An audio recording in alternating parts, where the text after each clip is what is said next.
ನೀವು ನಿಮ್ಮ ಕುಟುಂಬದ ಬಗೆಗಿನ, ಪ್ರೀತಿಸೋರ ಬಗೆಗಿನ ಅಥವಾ ಸ್ನೇಹಿತರ ಬಗೆಗಿನ ವಿಷಯವನ್ನ ಸಲೀಸಾಗಿ ಇನ್ನೊಬ್ಬರ ಎದುರುಗಡೆ ಬಿಟ್ಕೊಡ್ತಾ ಇದ್ದೀರಾ? ಬಿಟ್ಕೊಡ್ತಾ ಇದ್ದೀರಾ ಅಂತಂದ್ರೆ ಈ ಕತೆ ನಿಮಗೋಸ್ಕರನೇ ಕಡೆವರೆಗೂ ಕೇಳಿ ಬೇರೆಯವ್ರ ಜೊತೆನೂ ಶೇರ್ ಮಾಡಿ. ಕೈಕೇಯಿ ದಶರಥನನ್ನ ಸುರ ಮತ್ತು ಅಸುರರ ನಡುವಿನ ಯುದ್ಧದಲ್ಲಿ ಕಾಪಾಡಿರ್ತಾಳೆ. ಆಕೆ ಕಾಪಾಡಿದ್ಲು ಅನ್ನೋ ಕಾರಣಕ್ಕೆ ಆಕೆಗೆ 2 ವರ ಕೊಟ್ಟಿರ್ತಾನೆ ದಶರಥ. ಆಕೆಗೆ ಅದು ಬೇಕಾಗಿರೋದಿಲ್ಲ. ಸರಿ, ಮುಂದಕ್ಕೆ ಯಾವಾಗಲೂ ಕೇಳ್ತೀನಿ ಅಂತ ಹಾಗೆ ತೊಳೆದು ಬಿಟ್ಬಿಟ್ಟಿರ್ತಾಳೆ. ಕೈಕೇಯಿಗೆ ಮಂಥರೆ ತಾಯಿ ಸ್ವರೂಪದಲ್ಲಿರ್ತಾಳೆ, ತಾಯಿ ಸ್ಥಾನದಲ್ಲಿರ್ತಾಳೆ. ಈ ವಿಚಾರವನ್ನ ಮಂಥರೆಗೆ ಹೇಳಿರ್ತಾಳೆ ಕೈಕೇಯಿ. ನಾಳೆ ಇನ್ನೇನು ರಾಮನ ಪಟ್ಟಾಭಿಷೇಕ ಆಗಬೇಕು ಅನ್ಬೇಕಾದ್ರೆ ಮಂಥರೆ ಇದೇ ವಿಚಾರವನ್ನ ಬಳಸ್ಕೊಂಡು ಕೈಕೇಯಿಯ ತಲೆಯೊಳಗೆ ವಿಷ ತುಂಬುತ್ತಾಳೆ. ನಾಳೆ ಭರತನನ್ನ ಪಟ್ಟಾಭಿಷೇಕ ಮಾಡೋಕೆ ಹೇಳು, ರಾಮನನ್ನ ವನವಾಸಕ್ಕೆ ಕಳಿಸೋಕೆ ಹೇಳು ಅಂತ. ಕಡೆಗೆ ಅದೇ ಕಾರಣದಿಂದ ಆ ಇಡೀ ಕುಟುಂಬ ಛಿದ್ರವಾಗಿ ಹೋಗುತ್ತೆ, ರಾಮಾಯಣ ಆಗುತ್ತೆ, ಎಲ್ಲ ನಾಶವಾಗೋಗುತ್ತೆ.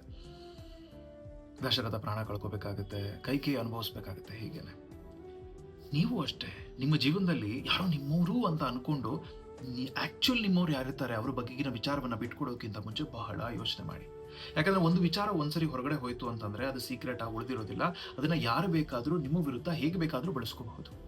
ಆದ್ರಿಂದ ಇಂತಹ ಕೆಲಸ ಮಾಡ್ತಾ ಇದ್ರೆ ಮಾಡೋದಕ್ಕಿಂತ ಮುಂಚೆ ಒಂದ್ಸರಿ ತುಂಬಾ ಯೋಚನೆ ಮಾಡಿ ಯಾರ ಹತ್ರ ಬಿಟ್ಕೊಡ್ತಾ ಇದ್ದೀರಾ ಅಂತ. ಇಂಥ ಕೆಲಸಗಳನ್ನ ಮಾಡಿದ್ದೀರಾ, ಮಾಡಿರೋದ್ರಿಂದ ಕಳ್ಕೊಂಡಿದ್ದೀರಾ, ಅಥವಾ ಮಾಡ್ತಾ ಇದ್ದೀರಾ, ಮಾಡಬೇಕು ಅಂತಿದ್ದೀರಾ?